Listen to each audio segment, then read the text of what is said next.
Papo de Porto 013, conectando pessoas e negócios, ampliando horizontes no setor portuário e comércio exterior. Patrocínio Wista Brasil, mulheres fazendo a diferença nos setores de shipping e trading. Lavanderia Johnny Washer, conveniência e qualidade perto de você.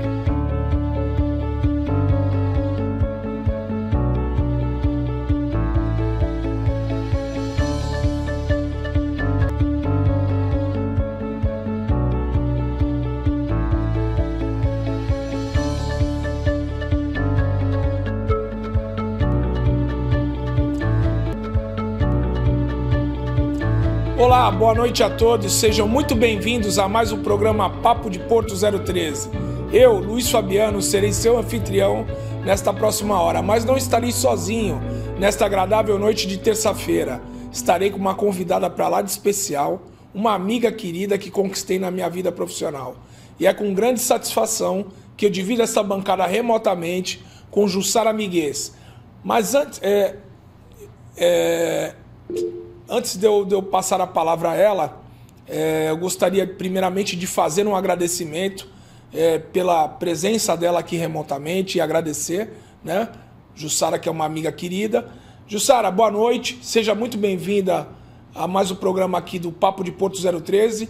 Obrigado por ter aceito o nosso convite aqui. É uma honra dividir essa bancada remotamente com uma pessoa, com uma mulher de um lastro profissional incrível, de um grande cabedal. Muito obrigado por ter atendido o nosso pedido.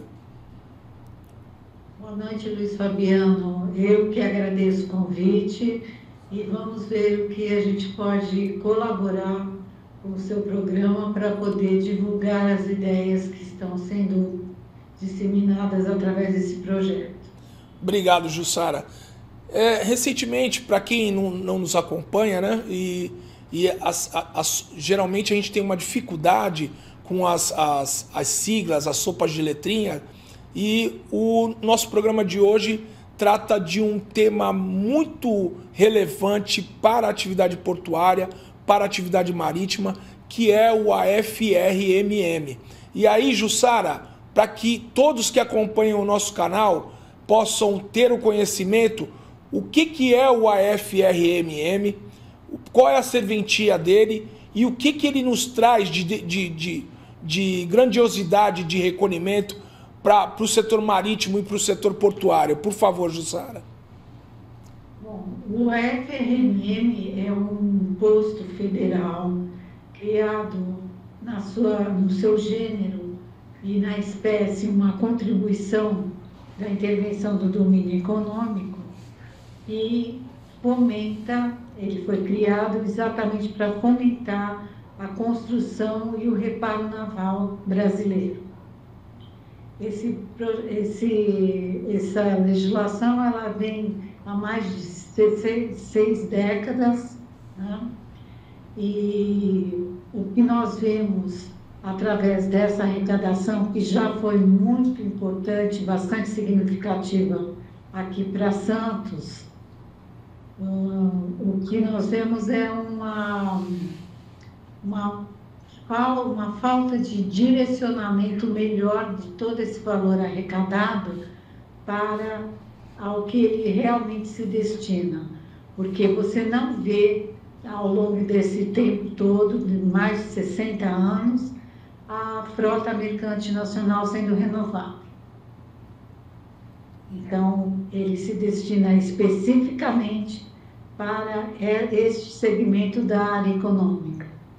Legal. Jussara, eu me lembro que no primeiro ou no segundo mandato do governo Lula teve um estímulo à indústria naval, a ressuscitar a indústria naval novamente com relação à construção, com relação à criação de empregos. Isso estava ligado diretamente também a esse recolhimento, né? Sim, houve essa tentativa que não logrou êxito, né?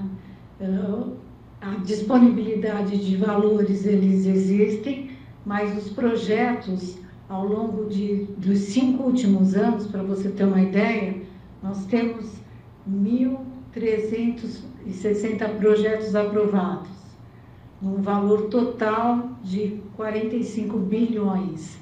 Mas nós não sabemos como está o acompanhamento desses projetos. Nós sabemos que a outorga foi dada, o projeto no Conselho Diretor do Fundo da Marinha Mercante foi aprovado, mas o acompanhamento da execução desses projetos a gente não tem notícia.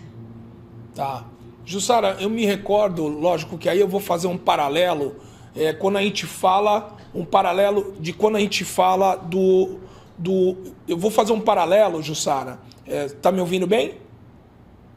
Agora estou. Se você virar um pouquinho, não consigo ver. Tá bom.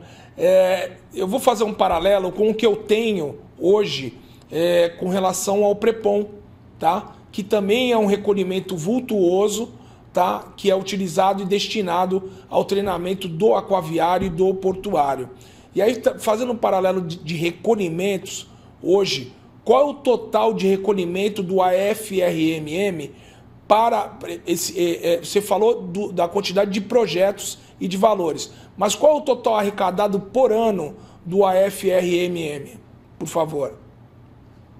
Olha, em dados mais concretos, em 2024 foram arrecadados mais de 40 bilhões de reais, né? Nos 21 pontos do território nacional, ou seja, em todos os portos de norte a sul do país, né?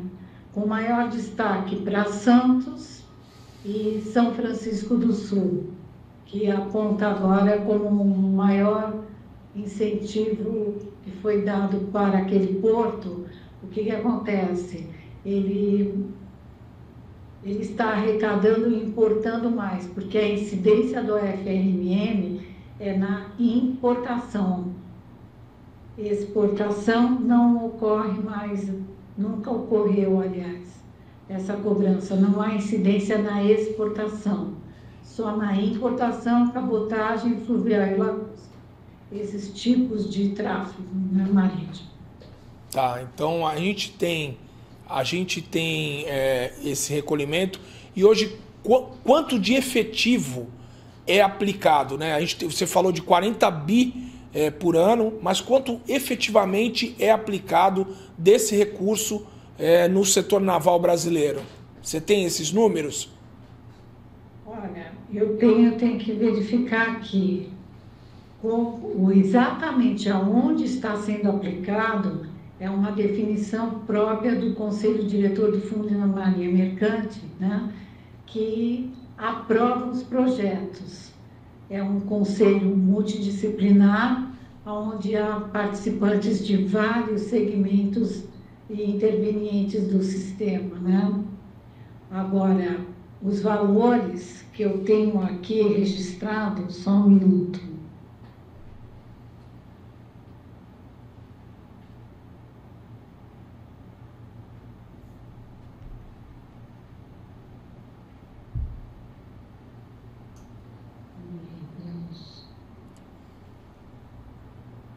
Bom, Jussara, nós temos em 2024 foram aprovados os valores de 10.500 milhões de reais para a indústria naval e reparo naval.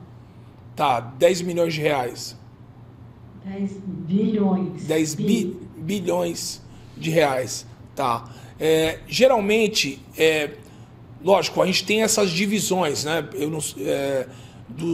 Da indústria naval, da indústria de navios da Petrobras entram nessa frota do mercante também, e os rebocadores, né? Sim, o segmento do petróleo e gás é o que eles mais, os navios sondas, essa coisa toda, são os que mais são direcionados aos valores do FRMM. Tá. Mas para turismo não, embora não seja proibido, né?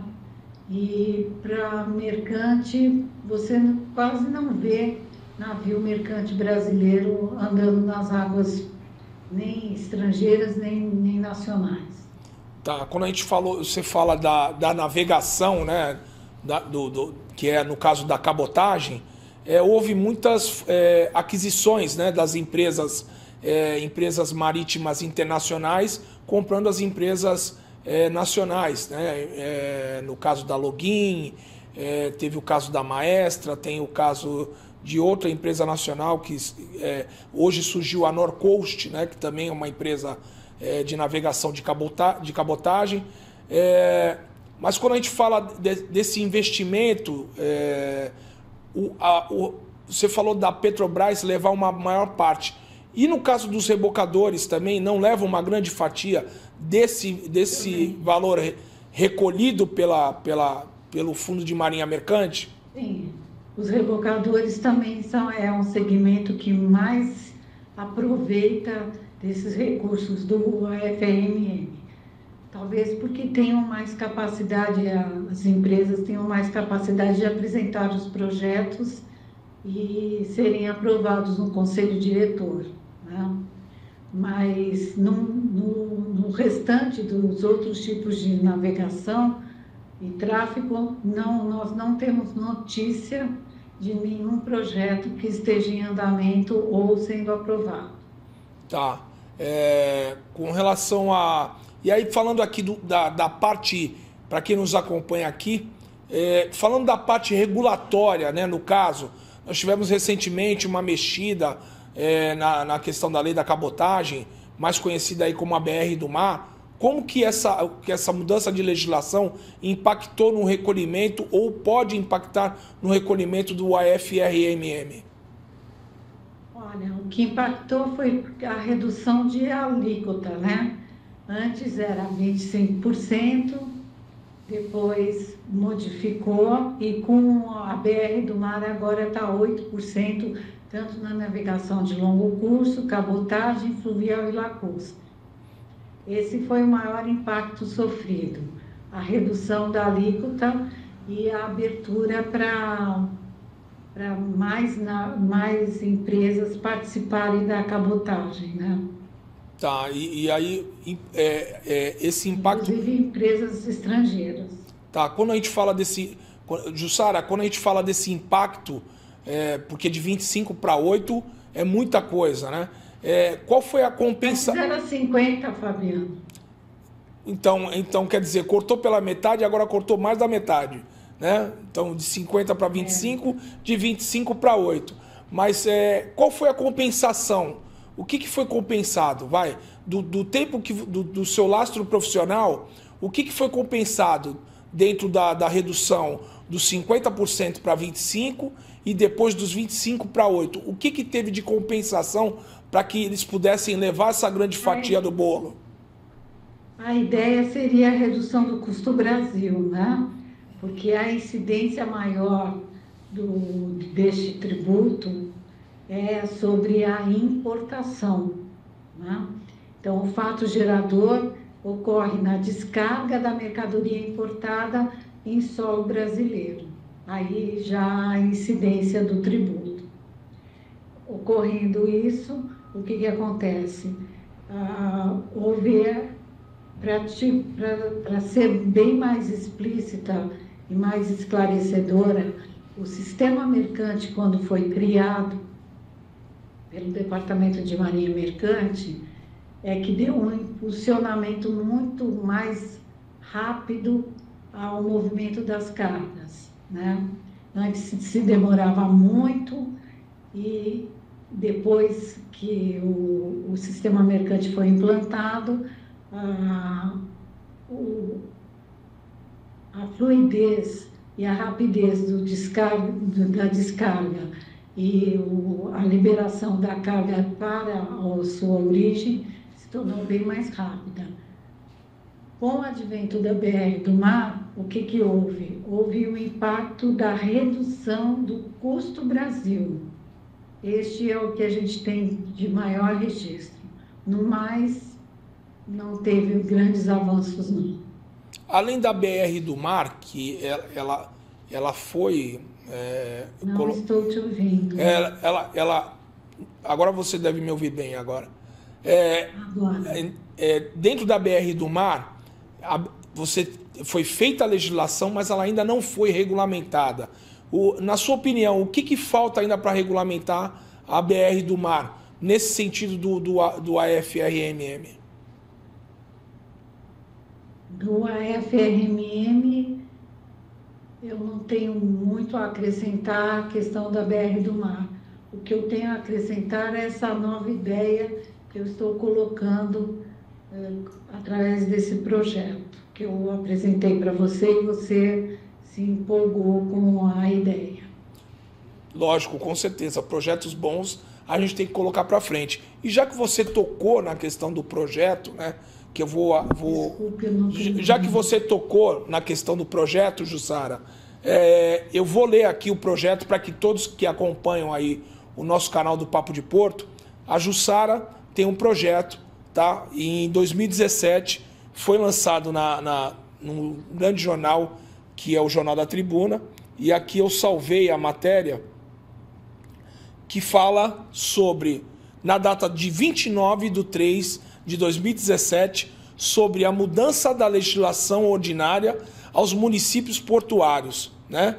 Então, ela trata aqui que há quase 6 décadas vem sendo feito esse recolhimento através do AFRMM.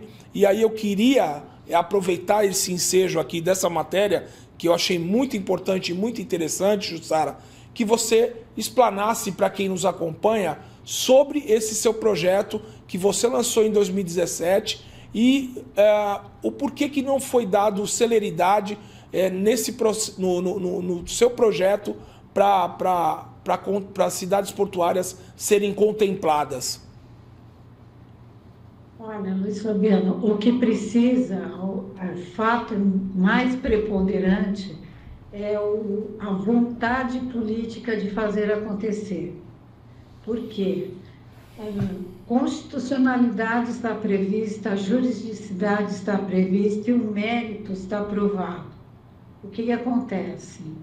Nós estamos numa situação em que a economia do país grita de uma forma muito, muito negativa, né? E o impacto do comércio exterior é significativo para a balança comercial. E tudo vai refletir na situação econômica. O que acontece? Nós temos as cidades portuárias extremamente maltratadas, não planejadas, com falta de acesso terrestre, escoamento de cargas, armazéns, retoportuários, redex, esse universo todo que envolve uma atividade portuária. Além disso, a cidade é maltratada pela movimentação das cargas. Nós temos problemas de asfalto, de enchentes, enfim, toda a gama do problema social que gera pela falta de atendimento e de recursos para poder prover melhor a vida do cidadão na cidade. Então, esse projeto tem a ideia de trazer 50% do valor arrecadado para as cidades portuárias, mas com uma ressalva, que seja feita através do sistema mercante, que dá o valor exato de quanto cada cidade contribui, né? E para que sejam desenvolvidos projetos de toda a gama, como infraestrutura social, educacional, para melhorar efetivamente a vida do munícipe, que é onde ocorre realmente a vida, o que acontece na vida ocorre no município. Esse é o objetivo. Tá, e aqui você fala, né, nessa matéria que você redigiu muito bem, diga-se de passagem, né? Você fala aqui da questão do Fundo de Participação dos Municípios, né, que está previsto na Constituição Federal. E aí eu gostaria que você explicasse melhor esse link com o Fundo de Participação dos Municípios com relação a esse recolhimento. Sim. A Lei 10.893, ela, para ser alterada e para que esses recursos venham para os municípios portuários, nós criamos um conselho diretor do Fundo de Participação dos Municípios Portuários. O que acontece? É uma situação bastante correlata ao Conselho Diretor de Fundo de Marinha Mercante. O princípio é o mesmo, só que 50% desse valor arrecadado, que hoje vai para uma única rubrica, que é para o reparo naval e a indústria naval, se divida na sua metade e que o valor seja destinado aos municípios portuários. Para fazer o quê? Para desenvolver vários projetos e execução de vários projetos da infraestrutura ao social, para atender e melhor acolher o munícipe que reside nessas cidades portuárias e regiões metropolitanas. Esse é o fundamento. E o que acontece? Nós estamos numa situação onde o comércio exterior necessita ser cada vez mais incentivado.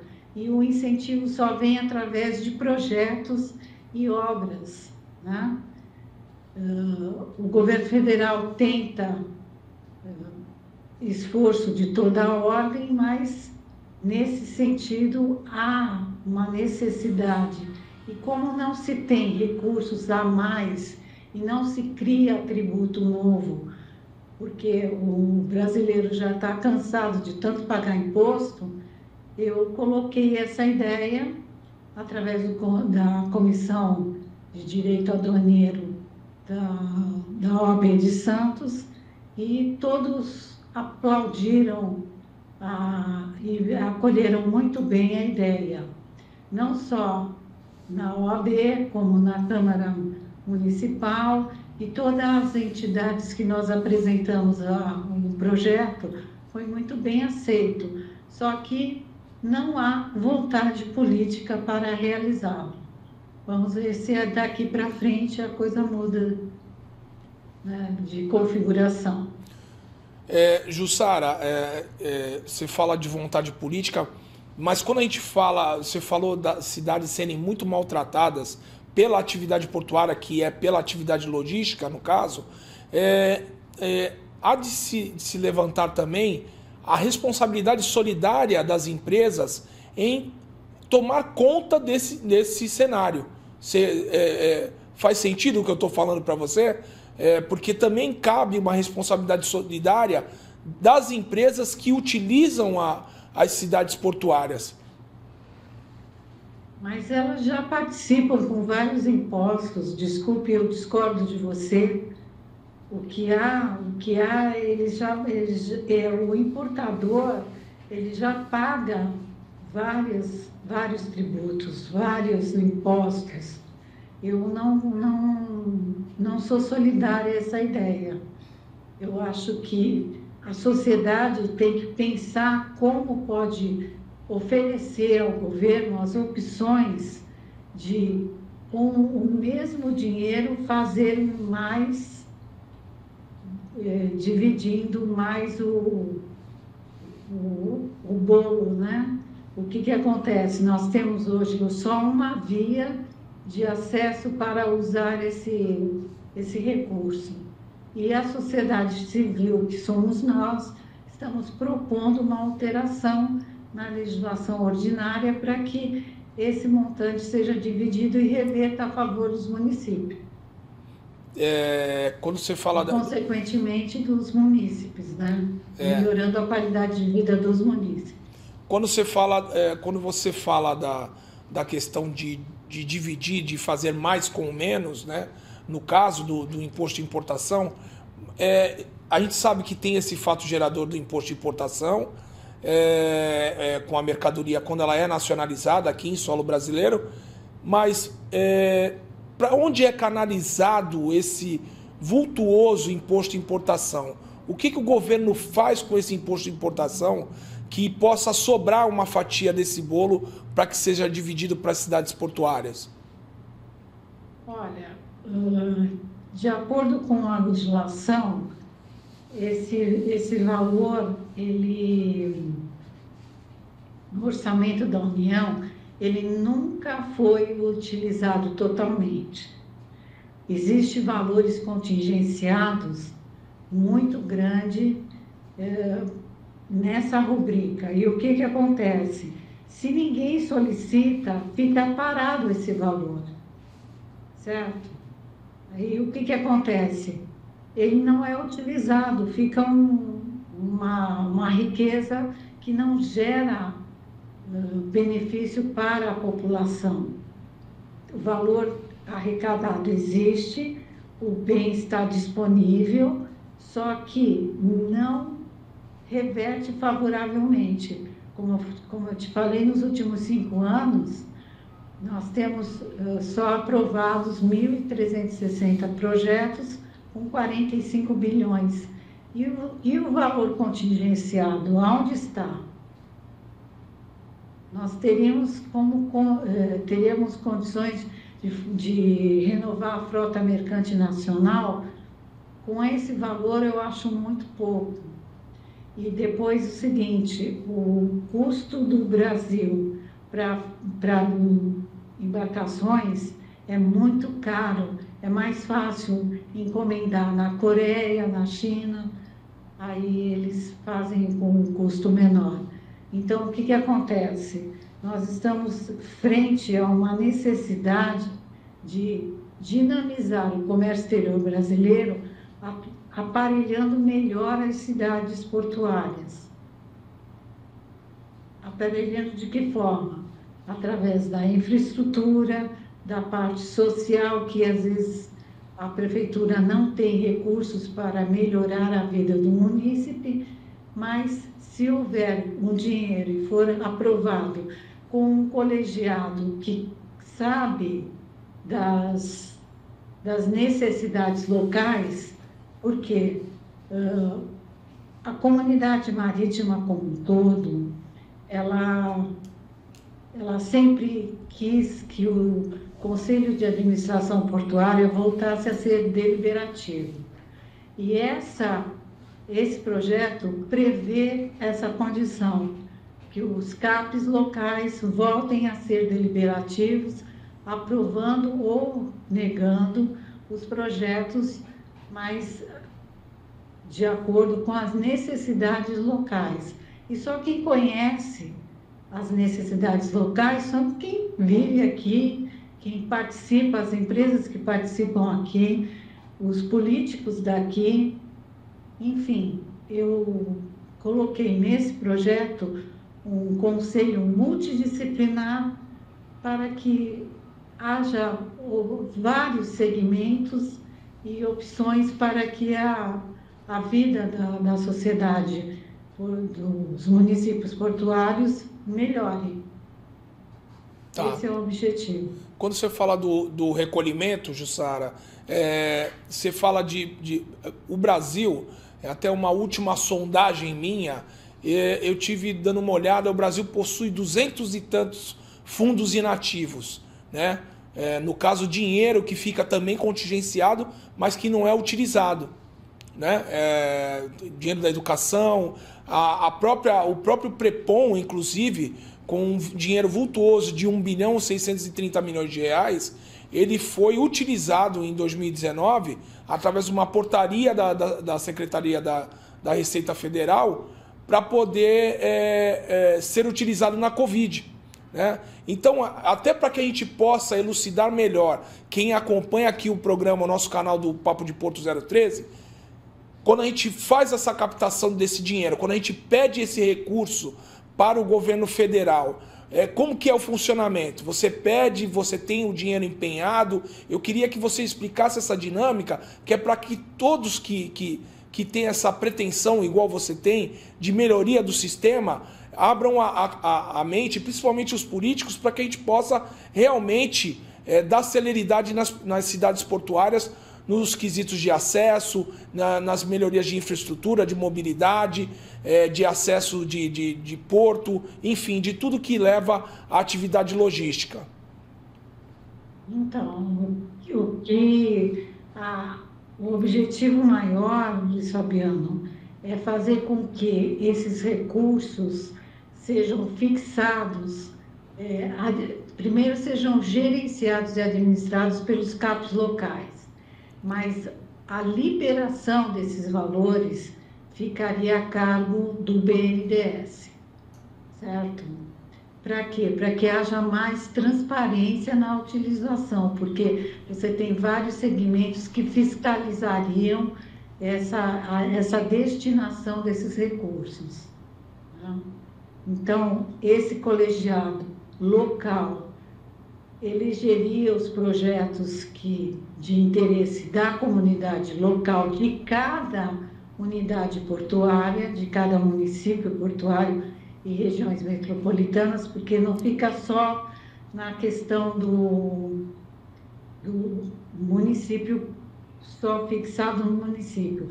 As regiões metropolitanas, como um todo, também podem ser beneficiadas segundo o texto do projeto.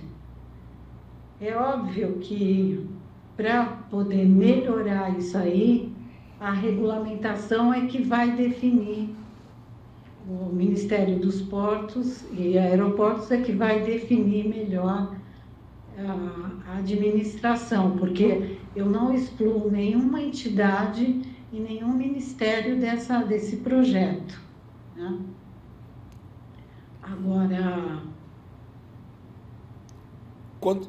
tem que haver, dinheiro existe, só que tem que haver fiscalização na execução do projeto. Quando você fala... Não pode simplesmente aprovar e depois deixar o dinheiro, sabe lá onde vai parar. Quando você fala das cidades metropolitanas, você fala de qual extensão geográfica, né? Porque aqui a gente tem as 9 cidades metropolitanas da Baixada Santista e outras que vão querer fazer jus vão querer ser beneficiadas com relação a esse recolhimento. O que você prevê aí dentro do seu projeto com relação às cidades que são ainda adjacentes a esse conglomerado das cidades metropolitanas da Baixada Santista? O que eu posso falar mais propriamente é na Baixada Santista. Por exemplo, São Vicente, Praia Grande, Mongaguá, Itanhaém, pode ser cidades que podem se beneficiar de trazer indústrias, armazéns, Redex, enfim, todo o aparelhamento que o porto precisa mais próximo para escoar a mercadoria. Hoje se fala muito do Porto Indústria, mas aonde Santos vai colocar o Porto Indústria? Só se for lá naquela zona noroeste, né? Como é que é? Agora esqueci o nome da zona lá. Não, então, é o único local que tem possibilidade de expansão. Do resto, tem que passar para as outras cidades, né? Para que haja, inclusive, um maior fomento da economia de cada região. Quando a gente fala da questão do Porto Indústria, Jussara, a gente está falando de ZPEs, né, Zona de Processamento e Exportação, que obviamente você vai ter que importar alguma coisa, né, e aí dentro dessa importação você tem sistemas de drawback, né, quando você é isento, trabalha em cima de isenção, enfim. E aí processando essa mercadoria e exportando ela, né, sobre algumas isenções que tem. Lógico, São Vicente já deu o kick-off, né, o pontapé inicial com relação às EPS, né? Santos também está vindo na mesma esteira, segundo até divulgado até pelo prefeito de Santos e pelo próprio secretário de Assuntos Portuários, né, sobre as EPEs, já tiveram até em Brasília para poder dar um pouco mais de celeridade. E a questão das cidades metropolitanas, que eu queria também trazer aqui para nossa discussão qual o percentual que sairia para cada uma? Que esse é um dos... acho que a gente teve exemplos lá atrás, por exemplo, dos royalties do petróleo, né, da Bacia de Santos, teve uma pequena divergência. E aí eu pergunto para você, dentro do seu projeto, qual seria o percentual para cada uma? Porque Santos tem a maior extensão de porto, né, lógico, a margem direita, do que Guarujá, que é a margem esquerda, do que Cubatão, que também tem porto, tá? Qual seria o percentual para cada uma, dentro do seu projeto? Não está previsto, a única coisa que está fixado é a participação de acordo com a arrecadação, limitando a informação do sistema mercante, que tem os valores que cada cidade arrecada, né, na verdade, produz essa riqueza para o país. Agora, eu não cheguei nesse detalhe de percentual por unidade e regiões metropolitanas, mesmo porque essa atividade seria mais do Ministério que vai regulamentar a lei, né? Primeiro precisa ser aprovada a lei para depois regulamentar. Tá. Quando você fala de fiscalização, hoje, quem que fiscaliza o AFRMM? Olha, por ser um tributo federal, a primeira coisa, quem fiscaliza é o Ministério dos Portos e Aeroportos, né, que está a cargo do Departamento de Marinha Mercante e da Secretaria Nacional de Transportes Aquaviários. Tem a CGU, o Ministério Público, a AGU, todos eles fiscalizam. E os intervenientes do sistema, né, deveriam fiscalizar. Hoje, quando a gente fala em tamanho de frota mercante brasileira, quantos navios, mais ou menos, o Brasil tem fabricado, né? E eu esqueci de falar até da empresa Aliança também, que é uma empresa também que trabalha no sistema de cabotagem. Eu citei algumas empresas, esqueci de falar da Aliança, que é uma empresa que também aí já está um bom tempo aí na estrada. Sim, você quer saber exatamente, desculpe, eu não entendi. Eu queria saber do tamanho da frota do Brasil hoje. Você tem em números o tamanho de frota, mais ou menos? Não tenho essa informação. A única coisa que eu sei é que a questão da bandeira para a cabotagem foi aberta para os navios estrangeiros, armadores estrangeiros, né? E no mundo inteiro, a característica da cabotagem protege a bandeira nacional. Aqui no Brasil, por uma questão até de necessidade, teve que ser aberto, porque senão a cabotagem não se realizaria. Quando a gente fala em industrialização... Por falta de bandeira brasileira, tá? Quando a gente fala de industrialização, né, e aí, recentemente, até acompanhando essa mudança governamental que teve na Alemanha, os grandes países estão sofrendo impactos com relação, quando a gente fala a produtos chineses, né? No caso, a Alemanha está sofrendo um grande impacto que a indústria alemã não está conseguindo acompanhar a indústria chinesa. A gente também teve um grande problema aqui com relação ao aço brasileiro, que também não estava conseguindo acompanhar a indústria chinesa.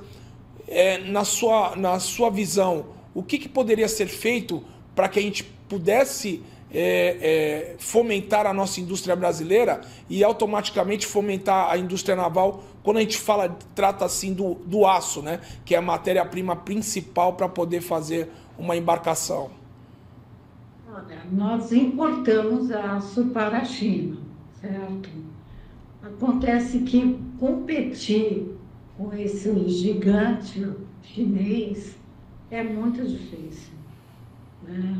O custo de mão de obra aqui no Brasil é muito caro, na China não é. Enfim, eu acho muito difícil que haja uma recuperação da indústria naval brasileira ao exemplo dos anos 70. Acho muito difícil. Por quê? Porque os coreanos e os chineses tomaram conta desse mercado. Eu não tenho uma visão otimista de recuperação da indústria naval. Legal. Agora, vindo lamentavelmente, né? Porque a nossa costa, nós teríamos vocação natural para ser uma das maiores indústrias navais mercantes do mundo, né? Mas, infelizmente, isso não ocorre. Sim, a gente tem 8.000 quilômetros de costa, né? Muita coisa. Quando você é oriunda da Sunamã, né? Da Superintendência de Marinha Mercante, a época que você trabalhou e prestou serviço para a nação, você tinha fomento do governo, dos nossos governantes, com relação à Marinha Mercante, mais do que temos hoje? Eu não vejo muita alteração nisso. Eu vejo agora um esforço deste governo de tentar fazer acontecer alguma coisa no sentido de fomentar o comércio exterior, né? Nós não podemos negar que o Porto de Santos foi melhorando muito ao longo dos anos 80 para cá, né? Mas ainda há muito o que se fazer, muito, na questão de fixar o elemento de Santos na própria cidade, porque o que a gente vê aqui é uma riqueza muito grande, uma probabilidade de desenvolvimento grande, mas que impacta frente à falta de projetos e recursos financeiros. Então, como esse projeto que foi apresentado, ele não cria tributo novo, mas sim realoca a destinação, eu acho que é o mais adequado a fazer nesse momento para melhorar realmente a cidade e as regiões metropolitanas. Tá. Jussara, eu tenho aqui um ofício que você enviou para a OAB em 23 de janeiro de 2017, falando sobre o assunto, né? O assunto era a exposição de motivos referentes à alteração da legislação que trata da distribuição de recursos financeiros aos municípios portuários, né? E aí você distribuiu isso para a OAB Santos, né? E no final existem várias rúbricas aqui, né, no caso. Nós temos a rúbrica do presidente à época da OAB São Paulo, que era o Luiz Henrique de Oliveira. Temos a rúbrica do vice-presidente da Comissão de Direito Aduaneiro Portuário, o Denis. Temos a sua rúbrica, a rúbrica do Elias Júnior, né, da liderança sindical federal, Elias Carneiro Júnior. E temos aqui direcionado ao excelentíssimo Paulo Alexandre Barbosa, que era prefeito municipal de Santos. E aí eu gostaria de saber de você qual foi a devolutiva que foi dada e se a gente pode ter, através que eu quero ser esse canal de entendimento, né, para poder chegar novamente e a gente fazer um revival desse seu projeto. Mas qual foi a devolutiva que foi dada pelo prefeito à época nesse sentido? Olha, na verdade houveram várias reuniões, inclusive no gabinete do vice-prefeito, e a entrega oficial para o prefeito à época, Paulo Alexandre Barbosa, que se sensibilizou bastante com a iniciativa do projeto, achou extremamente interessante, mas à época não foi dado seguimento, o assunto não evoluiu através da Prefeitura de Santos. Talvez agora o Paulo Alexandre, como deputado federal, tenha mais condições de abarcar esse assunto e tentar desenvolver. Tá, então hoje ele, como deputado federal, vai dar mais celeridade dentro desse projeto. Desculpe, não, porque pode... o deputado federal é que tem a denominação de poder propor essa alteração legislativa, né? Ou até o presidente da República também pode fazê-lo, né? Então, vamos ver o que vai acontecer daqui para frente. Eu tenho grande expectativa agora com o Paulo Alexandre como deputado federal. Legal. Hoje ele está à frente hoje ele está à frente da Frente Parlamentar de Portos e Aeroportos, né? E também faz parte do IBI, do Instituto Brasileiro de Infraestrutura. Você acha que através... Ele está no local certo. Ele está no local certo.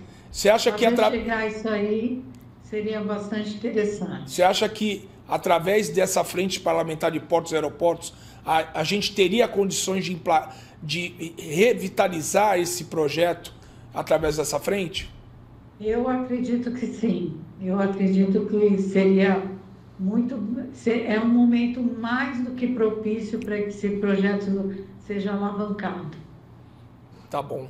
Eu quero ser esse canal, eu quero contribuir de alguma forma, porque eu acho que seria um projeto inovador para a cidade, né? A nível de trazer novos recursos, de contribuir para a mobilidade urbana, de resolver tantos problemas que a cidade tem, de acesso, de elevados, enfim, de tantas coisas, para que possa até surgir uma parceria com o governo do estado, né? Para que possa também trazer celeridade em outros aspectos, como principalmente a questão de uma terceira ou quarta via da imigrantes, né? Porque a gente vai ter expansão de terminal aqui e a gente não tem uma infraestrutura adequada que vai fazer essa ligação aí do Planalto com a planície, né? No nosso caso. Mas, Jussara, a gente está caminhando aqui para o final do nosso programa. Eu quero te agradecer imensamente a tua participação, você elucidando, trazendo esse projeto, e também dizer para você que pode contar comigo, tá? Eu adorei o projeto, depois eu queria me aprofundar um pouco mais, mas o que eu vi superficialmente, né? Lógico, eu gostei muito e é um incentivo, e eu espero também que esse incentivo sirva também de lição para o contingenciamento